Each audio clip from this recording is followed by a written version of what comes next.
lives, and you might get hungry at some point, so I don't want to take too much of your time. This shouldn't go more than 45 minutes. All right. A couple of things. So I'm going to present on my experience in California, management training that I did there. And I'm hoping this will be kind of a productive kind of a talk or presentation, because I'm going to be showing you some information. Can everybody see the screen okay? Because I'm going to put stuff up there for you to read at some point. And hopefully we'll end with a good takeaway and some things for you to think about that you might be able to share with me at some point, which I think will be useful for our church. So anyway, with that, let's get underway. My presentation on Berkeley, California. There is a picture right there. I don't know how well you can see, but that is the Golden Gate Bridge at the far distance. And downtown San Francisco on the left side there. This is across the bay. This is one of the evenings that I spent there at a really nice restaurant over the water. Like the restaurant was on stilts over the water. Really good food, had a great time there. So how this all started, right? Sometime back in the end of February, I guess it was, I got an email from the bishop, Pete Buss, and he was inviting me to go to this training taking place in Berkeley, California. And I was like, what is this training, management training? I was like, what does that have to do with my job at the church and such? But as he explained it, he said that this is kind of like a initiative from the general church to improve their existing workforce, and it's also an investment. And so they choose various employees, not just ministers, but they have other employees as well from the general church go onto these training courses because they think or feel that those people qualify, they have the criteria to go through this training and maybe learn some things that would be then useful in their area of work. Apparently, this is a really big investment because everything was paid, obviously. And for just me, covering the training, airfare, hotel stay, food, is probably close to $7,000-$8,000. And 4 of us went. So we're getting up into the 20, 30,000s, and that was just us. Apparently, we were one of 4 who have gone before, 4 groups, that is. So they've done this quite a lot already for the past many years, and I guess they feel like it's really worth their time and their money to put their employees into this and enhance their workforce. So that's how it started, and I said, sure, why not? So off to California I went, and this was a 3-day thing. So I went out on a Tuesday, and the training was Wednesday, Thursday, and Friday, and then I came home Friday night and arrived home on Saturday morning. This was my hotel room. Hotel we stayed in was kind of old-fashioned. You can see it's been there for a long time. Look at the phone. It's kind of cool, the old-fashioned phone. It was a functional phone, but it doesn't have the rotary thing. It's actually just buttons, kind of boring. But the pictures, apparently I thought this was just my room, but all the rooms have the same pictures in it, same setup. But pretty cool, and you could tell how this used to be a dormitory a long time ago, way back when, and that was the case, I found out. Our key cards were student IDs. It had like a fake ID on it with a person picture of their face and everything. So the whole experience was really fun because you wake up like you're in a dorm and you go to school. Like I felt like I was back in school. Got my backpack on, met up with my group, and we walked to school, and school was from 9 to 5 every day, and then go back to the dorm. Yeah, so there was an intense training. It's called boot camp, by the way. Here is my certificate of completion. It says, has successfully completed new manager boot camp. That's what it was called. So you might imagine they were yelling in our faces and telling us to do push-ups, but it wasn't like that at all. It was just really intensive. We're covering probably 2-3 weeks worth of stuff in just 3 days. So it was really consolidated stuff. So yeah, every day was the same sort of thing. We met, and then we walked, and then had classes, sessions, and lunch was provided during that time too. And then we would come back, and dinner was on us. So every evening, the 4 of us, that's us, would get together and go to some restaurant somewhere and have a good time. We always do cheers with our drinks, And we had a really good time together. This was a really good time, or chance to get to know other people who work in the general church. So I don't know if you recognize anybody here. So this is a cohort. This is who I was with during the time. On the far left is Brian Smith. He is a minister in the Mitchellville Society. He serves as the principal for the school there. And he and I went to theological school together. So yeah, been in the ministry for roughly the same amount of time. And the second is Jane Enos. And some of you on the board have heard me mention that name quite a few times. She is currently serving on the Global Healthy Communications Committee. There's an article about her in the latest New Church Life edition, which talks more about her role, what she's doing for the church. In her words, she's basically working to bridge the gap between different societies. So what's working for one society, the other society might be able to learn from that and benefit from it. So shared information kind of a thing, but without taking away from the society. So it's really enhancing what's working well and trying to serve that. So that's her role. I've been working with her in a subcommittee improving communications and data. Is the head of human resources for the academy, works in Bernathen. And he, out of all of them, is the one that I know the least, and he actually lives right here in Warminster. I couldn't believe it. Less than a mile away, he lives down on Newtown Road in that neighborhood development there across from Abington, those offices there. And he's been there for like a long time, and he served in human resources for like a good 20 years or so. I know you know him pretty well, Helene, and he was delighted to hear from you too, by the way. Yeah.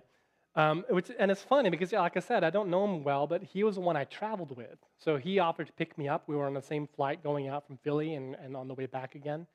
And it was really cool to just get to know him a little bit. And all of us, I don't know who that last guy on the right is, a weird-looking guy.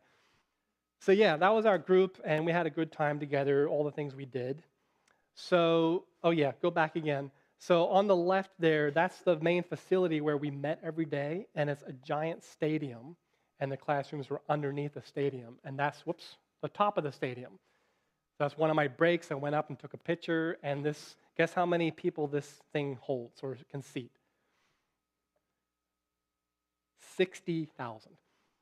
60,000. So this is the big scale university, University of California we were in, and specifically in the business department. And what was really interesting about this, I don't know how well you can tell, on the far side there, see the main entrance down below? If you look on the grandstands right above it, sort of to the right, you see these two straight lines. All right, so this stadium is built over a major fault line. And it's designed that if there is an earthquake, that the stadium will divide properly without anyone falling in between the cracks. So that's what those lines are for. It's a design mechanism. And it's kind of baffling because this whole stadium, or not only the stadium, but the whole campus is on a hill. And how they were able to make these big, elaborate, huge buildings on a hill, impressive engineering, and to sustain earthquakes is pretty impressive. All right, so that's the main group. Do you recognize anybody in this picture, aside from me in the very back there? No, I'm answering that for you. No, you don't recognize anybody there, okay? That's kind of the fun thing about this thing, because we were meeting all sorts of new people, and it was really cool. You don't have to know everybody to enjoy something together. So we had a great time. I didn't get to know all of them, but it was fun to get to talk to them in between. This was during one of the optional tours in a break, and we were told to shout, "Go Bears," because Bears is their mascot. And then the tour continues. So that's the whole group again in front of this bell tower, clock tower. And apparently a bell clock tower is a specific classification, and this one here is the third largest, tallest clock bell tower in the world. And there is actually a guy who stays on the top there and rings the bells every hour. That's his job. And he also plays organ every now and then. So I don't know how you would apply for that. But it was pretty cool. So yeah, great group of people. And then that's us in the main classroom. This is where the sessions, for the most part, took place every day. You can see how we're all in clusters. The tables are all set up, and we sat around the tables. This is the first day. You can see my cohort right there in the front. This just happened to be a good picture. So there I am, and my group around the same table. And this guy here, I forgot my laser pointer, in the blue shirt is an outsider. right? He's from New York. He works with data collection and consulting, and he fit in right away with us. He knowing that we were a church group, he was very talkative, really friendly, and we got along. And he and Jane specifically were talking because she works with data, and they exchange information, contact information, before the first session even began. So nothing happened yet, and we're already making connections. It's pretty cool. So you might notice that on the table there were name tags, little tents there with our names on it. So we were given this name tag, and we could sit anywhere we wanted in the room on the first day. And so naturally, all the companies who were together sat together on the first day. But then guess what happened the next 2 days, right? They moved around those tent name tags, so we were forced to sit with other people in the next 2 days, which was a really good thing. Because if you just stick with the people you know all the time, yeah, you missed out on a lot. So that was really cool, just to get to know people that way, aside from break times. So yeah, this is where most of the sessions took place. It was a room not much bigger than this one, really. Actually, I might say it's even smaller with the table clusters. The total number of people, that's the entire group. So the ones in the tour, some of them were missing, but this is the entire group in the classroom during one of the activities. I forget what it was, but what you're seeing here is a natural bell curve of people. So you have some people on the far sides and a big cluster of people in the middle. And we were told to stand where we are in terms of how we like to do things. Do we like to keep things the same and never change? Or do we like to change things drastically and do things differently? And so the ones who never changed are on the far right. The ones who like to change all the way are on the far left, and everyone else is in between. And so that was a natural bell curve. Most people try to do a little bit of both, but there I am on the far right. And the cool thing was, after that, I don't have a picture of it, we were told to stand, where does your company stand? Does your company like to change things or not? And then it was very even throughout. No bell curve at all, and that was planned. It's always like that. Good, interesting. So there were a lot of activities like this throughout the week. It wasn't just lectures. We had plenty of opportunities to mingle, either in happy hours or breaks or in planned activities. So this one on the left, we had to pair up with random people and tell our life story in 60 seconds. And then take turns. So you go through, and then we had to do the exact same thing again, but we couldn't repeat anything from the first time. Which was interesting because then the second time around, you end up getting into more personal stuff. Because the first time, you're just covering the basics, right? And then you open up a little bit more. So the whole activity was designed to show how we are naturally inclined to open up more the more we get to know a person. And that's what I really appreciated about this session. It wasn't just business, do this, techniques and that kind of stuff. It really got into the emotional aspect. I don't know if you can read the slide there. It says the feelings conversation. All right, this is a very professional kind of setting, but they're talking about how important it is to acknowledge feelings when you're interacting with people in the workplace. And I thought that was really useful. Really good attention given on that. Okay, so now let's get into the actual content that I want to share with you. And so this one here, these were different leadership styles that we were taught during this time there. And there are 6 of them named visionary, democratic, coaching, directional, affiliative, and pace setting. And there's a brief definition next to each one. So we were told all about these and how it looks, what it looks like when a person does that. And everyone has these different styles. And the point is, nobody has just one of them. Everyone will have all of them and will excel in ones more than the others. So real quick, the visionary one was like the best one. That's the one that everyone should have. It's when you just naturally inspire people in leading. You have full control, but you make people feel like they have control and make people feel like they have the ideas even though you have the ideas. Democratic is making sure everyone has a chance to participate, that the system is in place for everyone to be involved, and it's all about them.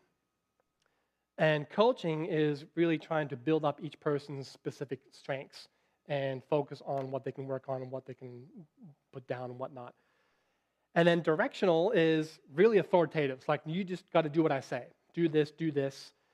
Affiliative is, focusing more on relationships, personal connections, because that usually goes far in the workplace. And pace setting is when you set the example yourself. You do the work yourself, and then people follow along.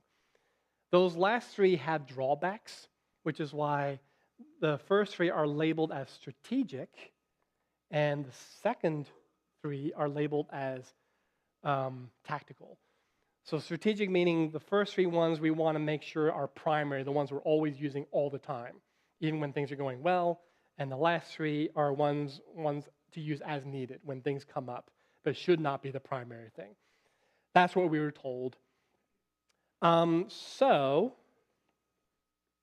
I get to the next slide, before I went to this training, in order to get ready for it, I was asked to fill out a bunch of questionnaires.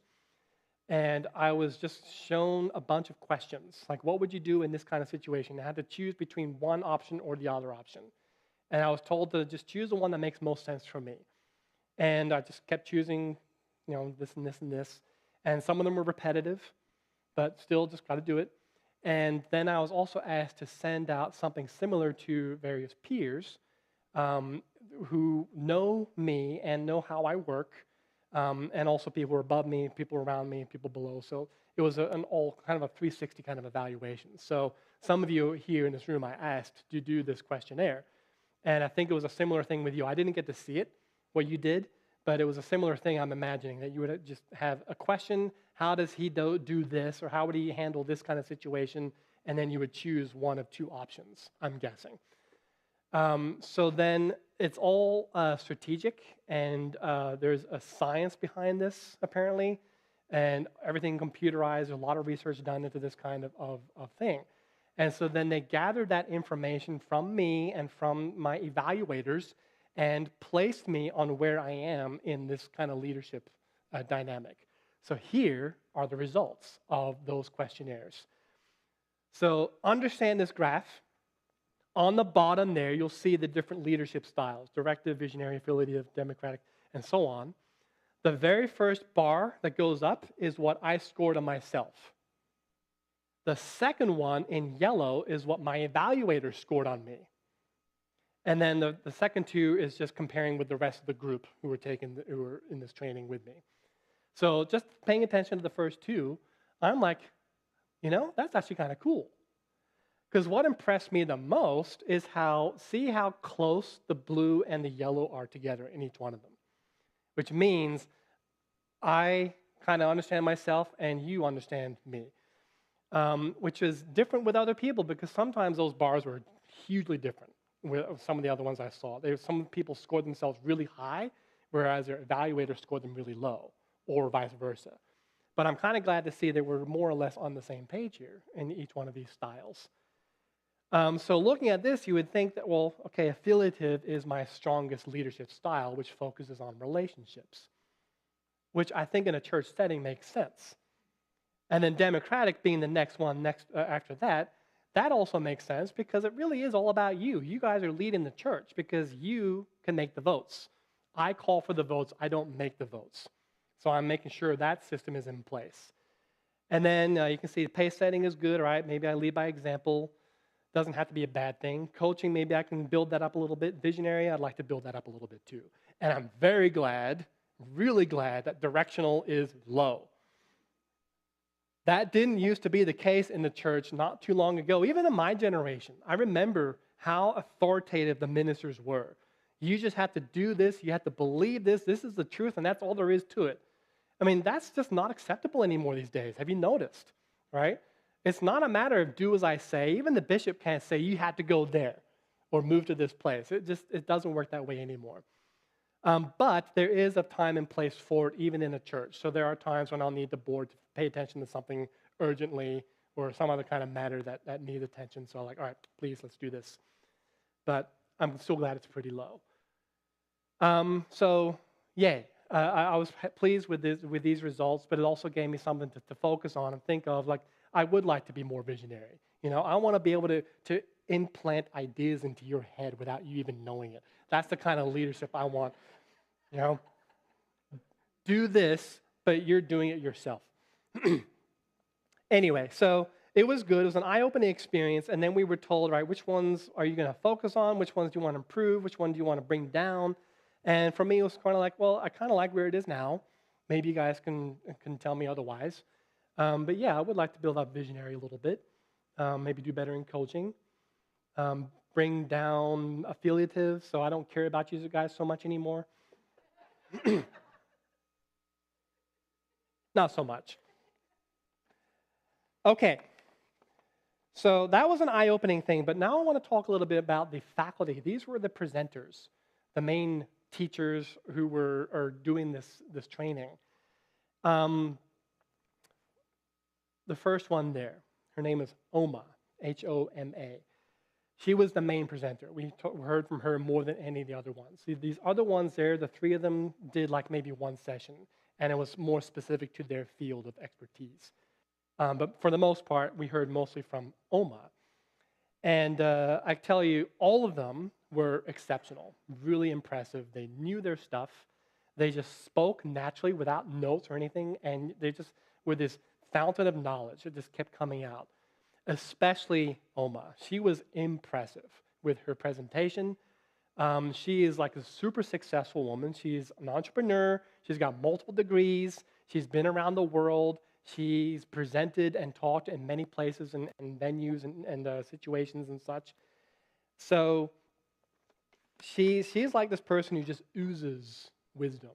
Anytime she speaks, you just naturally want to take notes. In fact, we were all given these notebooks, and look how much I filled up, right? And this is mostly just her talking. And she would say something like, oh, that's really good. I got to write that down. Oh, that's another good thing. I got to write that down too. So learned a lot from her. Really nice woman too. So we saw her mostly in the presentation, but she was also present during one of the happy hours, and I got a chance to talk with her a little bit, just one-on-one. She was really nice, really sweet. I'm glad to find out that I was a minister and asked a little bit about the church. And then this is what she said about churches. What she said about churches I'll never forget, and this is what I want to share with you. This is actually one thing that I think is more valuable than any of the notes that I took during the sessions. So this woman who knows so much, has a big influence and understanding of the world, this is what she said about churches. Churches are anchors to a developing modern world. And it doesn't sound like much when you think about it at first, but the more I thought about it, the more I saw how significant and meaningful that really is. We as a church are an anchor. And you think about this a little bit, right? The more you think about it, the better it gets, okay? You think of an anchor, doesn't that drag the ship? Doesn't that slow things down? But no, that's not what an anchor is for. People drop anchor to get their bearings, to get things straight, to understand where they are, to find out where they need to go next. And then when they're ready, they pull up and continue. Without dropping anchor, people get lost, which makes a lot of sense. And so then I looked up numbers in the writings that mention anchors and found two interesting numbers here from True Christian Religion. Number 57 says, anyone can know that good and evil are opposites, and that if God, by his omnipotence, could will both at once, and by willing them do them, he could in fact do nothing. This, so far from being omnipotence, would be the negation of his power. It would be like two wheels turning in opposite directions, and the effect would be to stop both wheels and produce a stationary state, or it would be like a ship without an anchor against a strong current, which would then be swept away and wrecked. Think about that. And then also from True Christian Religion, the numbers there, 163, a correct idea of God is to the congregation like the sanctuary and altar in a church, or like a crown on a head and a scepter in the hand of a king as he sits upon his throne. From this hangs the whole body of theology like a chain from its anchored point, right? The Lord being the anchor. If you are prepared to believe me, the idea everyone has of God determines his place in the heavens. It is like the touchstone used to test gold and silver, that is to say, it tests the nature of the good and truth a person has, for he cannot have any good which leads to salvation except from God, nor any truth which does not get its quality from the good deep within it. All right, so those are like anchor statements. Good and truth are anchors, or good more than truth. So that makes sense, doesn't it? And to know that this is how churches are generally perceived in the outside world. you can understand and appreciate how needed we really are as a church. We are important for the modern world. If we cease to exist, then other people suffer, not just us, right? So I think that's a really good thing to keep in mind. We are an anchor. One sec here. So, with that in mind, I wanted to look at our existing mission statement. This is our mission statement, which is in our official strategic plan, the document. And there's a paragraph that says this whole thing, right? Our mission is to worship the Lord Jesus Christ, the one visible God, to learn from his word, the Old and New Testaments, and the heavenly doctrine, to apply his teachings into our lives, and to share these teachings freely with our neighbors. That's our mission statement. And it's a whole paragraph, but when you just underline those main words, those are the four main things you can always remember. And we have a beautiful painting of this in the nursery, the Sunday school room that Peggy did that outlines our mission statement, highlighting those main words, right? So are we doing this? Are we worshiping the Lord? Are we learning from his word? I'd say yes, okay? That is a Sunday thing. I think we got that covered. We're learning from the word, we're worshiping. We have that's untouchable. Applying his teachings and sharing them, though, are we doing this? And this really is a Monday through Saturday thing, which, yes, the church can set up through certain events that go on during the week and such, but I'm thinking that this is really geared toward you as congregants and how you live your own lives during the week, right? And even the worship aspect, we do that here formally on Sundays, but as a church and even as a ministry, I would encourage you to do this still on your own time, like in your own prayers, reading the word on your own and such. But Monday through Saturday, applying and sharing is really up to you guys. That's how you live your lives. But with special emphasis on sharing, right? Applying is kind of a personal thing. You do it all in your own way. But really, how do you share the teachings of our church? That's part of our mission. What do you do about that, right? So, again, thinking about anchors, how do we keep our anchor strong if we are necessary and needed in the society, in the greater society, in the world? We have a number of things in place already, which I think is good. To know that we are important and needed in the world. All right, that's huge. We don't know it. We don't know what all the people passing by are thinking when they see our church, but we can assume that a good amount of them are glad that we exist. We want to stay self-sufficient. I think that's been a status and a title we've had ever since the beginning. We don't want to lose that, right? We're self-sufficient. You guys have made the church from the beginning. You have your own income, and that is huge, and it's all thanks to volunteer help. So I've noticed that a lot of people who end up staying here were needed. Not only welcomed, but needed. And think about the impact of this statement. We need your help. Suddenly you're in a position of, oh, I can actually do something for these people versus we would just like to have you here, right? So calling for membership and volunteers is a huge part that we can stay self-sufficient and stay important and needed in the world.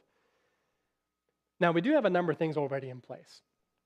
A number of signed members, and I'm talking about recently, in the past 2 years, we have had 9 new people sign our membership roll book, which is big. That's more than any other time in the past 5 years. I think the longest time before that was 2018. We had a number of people sign up then, and a lot of those people aren't with us anymore. But I think that's pretty significant. That tells you that something's going on, and people are willing to step up and actually sign the roll book. So let's keep that up. Inviting people, and I've already put a word out for that in the past, the power of inviting people and getting used to this idea of just, hey, you want to come to church? And I am so grateful, really grateful for the people who have done that already. We've seen a lot of new families and a lot of new people come to church recently, thanks to you people who are inviting them to come. Keep that up. That's really good. That's doing a lot of good for us too. And then while they're here, we need your help, right? Mail distribution. So I'm also happy to say that now we have a member who is willing to take their time to write up cards and send them out to a greater population. thanks to address a database or information that we got from the General Church office. So that's really good. We're going to get the word out in this form, as well as the other existing forms we have in place, like Facebook, websites, YouTube, and just being a presence in their society. So that's working for us. And you also remember the church booklet, which is on the back table there, that I compiled last year thanks to your Post-it notes. Remember those? And so we have a list of things that are just easy to get across when you're talking to somebody, something that you like about this church, which could become a point of interest for them as well. So make use of that book. It's available back there for you to take. And the advantage or the benefit of thinking small rather than huge. Right? So yes, we want to grow our church. We want to get more members. But instead of thinking, how can we get all the seats in here filled versus how can we just get one seat filled? See what difference that makes.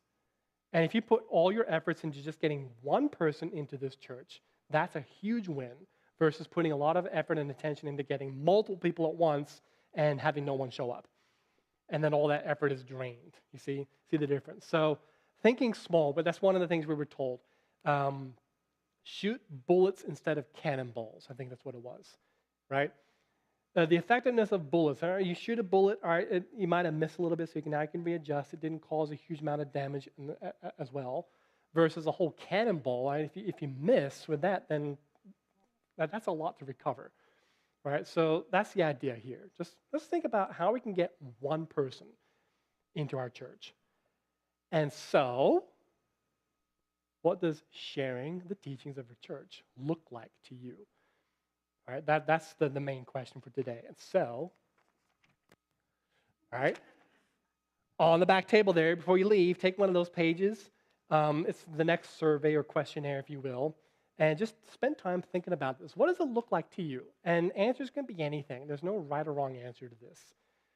Just a matter of gathering thoughts and ideas and seeing things that might work. And it could be useful. It could be a way to get one person into our church. And that way, growth is always slow, right? So I'll make this available for the coming weeks. So just the surveys will be out there in the community room, and there'll be a drop box. You can bring it back anytime. And again, anything goes. Sharing looks like, I don't know, inviting somebody to church or giving them a website or something like that. Or whatever it is, however big, however small, just let me know what you're thinking. It'll be nice to hear from you. And take your time with that too. All right. Any questions before I wrap up? Okay. I wanted to end with this. Mindset, and these are just like little nuggets, things that I heard during the 3 days there that really stuck with me. And it's like the little one-liners that I just wrote down and think this is really good. It's applicable not only to workplaces and business and such, it's really just good for personal life, personal interactions and such. This is one of them. It's like a formula, okay? We want to change the world, right? But the only way to change the world is how you see the world combined with how you engage the world, right? So how you see the world and how you interact with people is how you will change things. Pretty interesting idea. I like this one. If you aren't embarrassed by your first product, then you launch too late. Obviously, this is in a business format. Don't be too proud about what you produce. There is a time and a place for embarrassment and mistakes. So maybe instead of product, think about mistake. What was your first mistake? And if you're not embarrassed by that, then maybe there's something to look at. So there's a lot of personal application there as well. I like this one. We are human. It is a work in progress. Keep that in mind. That's definitely true for religion, regeneration. We're never ending, actually. This is going to go on to eternity, as we read. Angels are perfected to eternity. They never end. We are hardwired for survival, and we naturally pay attention to negative things, right? This goes along with what we talked about in the sermon today. We're built for survival. Brain goes into survival mode, and we pay attention to the bad stuff because we want to think quickly on how to deal with it and how to get out of it and how to move on from it. I like this one a lot. The feeling of being heard is like the feeling of being loved. Isn't that cool? Active listening was one of our activities during the session, how to really listen to somebody and feed back what you hear from them. So it's not just a matter of It's like you really understand, and then you ask probing questions to get more out of them. And that makes that person feel valued, validated, understood, and it's very much the same as being loved. And I think this is the last one. Self-awareness is rule number one. How aware are you of yourself? How much do you know yourself? And this is very applicable for things like self-examination that we have in the church, understanding what your thoughts and what your intentions are, what you need to work on, what you would like to improve. It's multiple layers of application there going on. And if I remember correctly, this is what the main teacher, Oma, said in response to something I said to the whole group as we were wrapping up.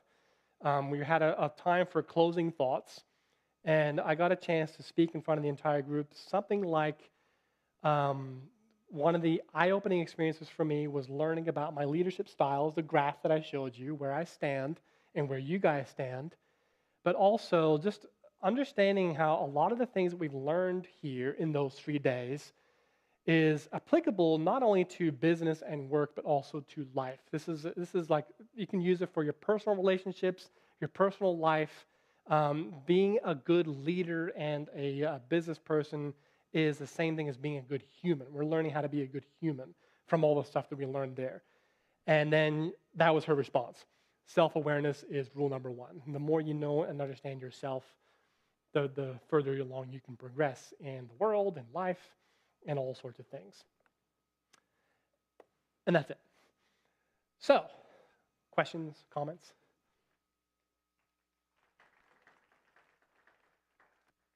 Thank you.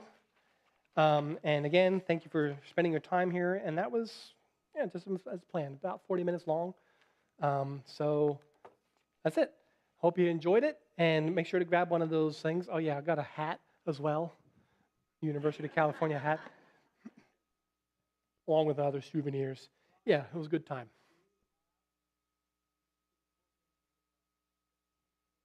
Yes. I can even send this out by email, and I can print it out. Yep. For sure. Well, at least I think the live stream is, yes. But yeah.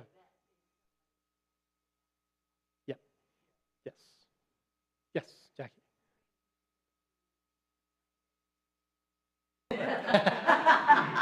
For sure. Are you looking at me? There are a lot of stories going on I'm just the editor. He's here. Sorry, Elaine here. I had just one quick question on that very last one. Self-awareness is rule number one.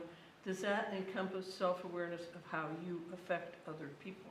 I would assume so, yeah. So yeah, it's not only about how you know, how you act and what you do, but yeah, how the impact you make on other people and the influence that you have, I think would definitely be part of that. I think that would be natural. If you're already aware of yourself, then you're already aware of how you are affecting the world. Yeah, sure. Okay. Yes, Sheila. There's more food. Yeah, there's more food. Please, So if you're still hungry. I didn't clean anything up yet. nice. Thank you. Love that. That second to last nugget, that's powerful. Yes. I have a comment Really about listen. that second to last one. Sure. In my dealings, in my career of dealing with special education students, we taught them how to communicate with other people because sometimes they just don't know what to say. So we had a lot of trainings telling the children, well, what could you ask? Like, what did you do on the weekend? Went to the movie. Where did you go? What did you see? What did you have to eat? So, you experienced that as well? Yeah. Yeah. Like That was- carry on a conversation. That was actually said, a similar example, encouraged everyone to make time for side chat in workplaces and stuff like that, to really get a chance to listen to people, what they did, what they were up to, and that kind of thing. That's a part of listening.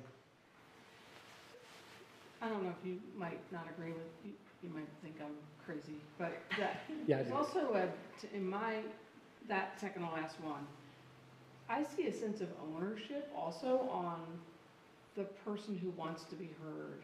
Hmm. So the feeling of being heard is like feeling being loved. But you also have to have some sort of ownership. If you want to be heard, Yeah. then work toward effective communications. Otherwise, they'll shut you down. Right. And then you'll live a life of not being loved. Thank you. Yep. Very good point. Yeah. You're not crazy. At least not now. It's a gamble. Yeah, but that was a very good point, right? The feeling of being heard, it works for the person who wants to be heard. It does take effort to actually reach out and make the communication. It doesn't just happen automatically. So there is an effort on both sides. Thank you. Yes? I'm just curious, I forget, the first phase was directed, was it directed? Directive. That you said that you were relieved that Yeah. and the current culture is about that. I was wondering, with experience with these different people, are there certain professions or communities that need more of that directive? Oh, yeah. Or what did you learn from the directive? When do you use it? Yes. When don't you? Right. So that was definitely in play during the session here because we had a lot of business executives and people. There was a number of people there who worked at the San Francisco airport who were there. And that's a very, you don't mess around with that kind of job. You have to do what I say and be on point. So that would be hopefully very high on their graph. So yeah, it does depend a lot on the workplace and your own particular qualities. And I think people who have directive qualities would naturally gravitate toward directive jobs. And so on. So yeah, I think it's very specific. There should be room for the rest. I mean, in my work environment that I worked in, it was always about the chain of command. Yeah. And you never crossed the chain of command, and you had to go up the ladder Yep. if you had a concern. And it did nothing to foster your own ideas. No. And it was challenging. Yes. Actually, that reminds me. Another one of the things, I wish I had a slide for this. That was a really good, another kind of eye-opening kind of thing, a teaching point, reflecting on the current structures of businesses and organizations in the world today versus back then. And back then, it was a very hierarchical structure, pyramid, like CEOs on the top, the workforce on the bottom, everyone in between. That's very directive, chain of command, as you were mentioning. But nowadays, a lot of business and organizations are like individual pancakes. That's the analogy they used, where you have a certain selection of people in a company that work together on a specific thing. And they're all on the same level, even though one might be a boss, another might be a supervisor or a work person, but they have individual skills and abilities that complement whatever they're working towards. And you have multiple committees, I guess, is what they are, throughout organizations that really drive the organization forward. And I guess if you take a look at a company like Apple, it's probably very much like that. They're all sort of like, you know, everyone's on the same level, everyone's on the same page, and we're getting stuff done.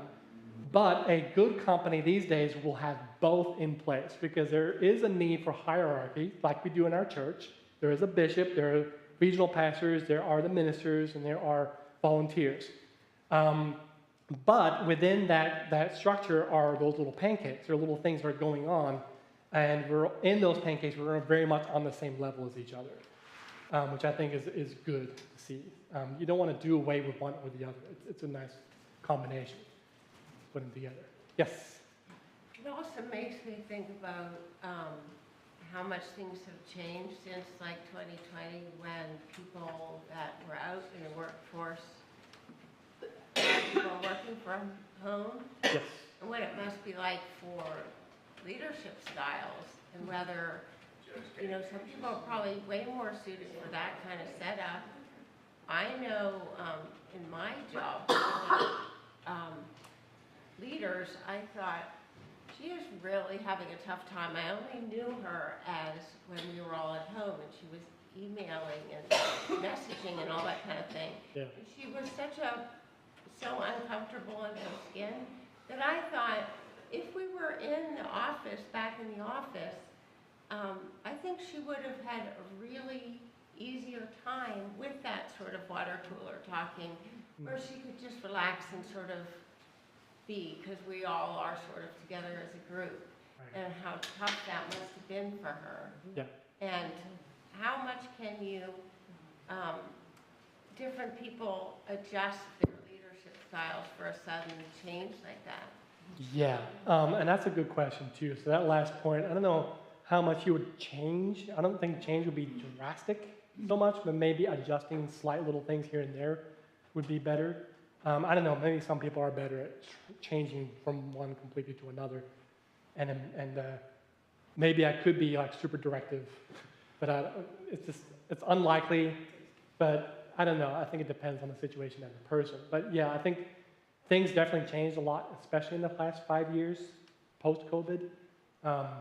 Dynamics everywhere were transformed. And I think I noticed that like the hierarchical and, I forget the official name, the pancake structure, really took place in the church after COVID.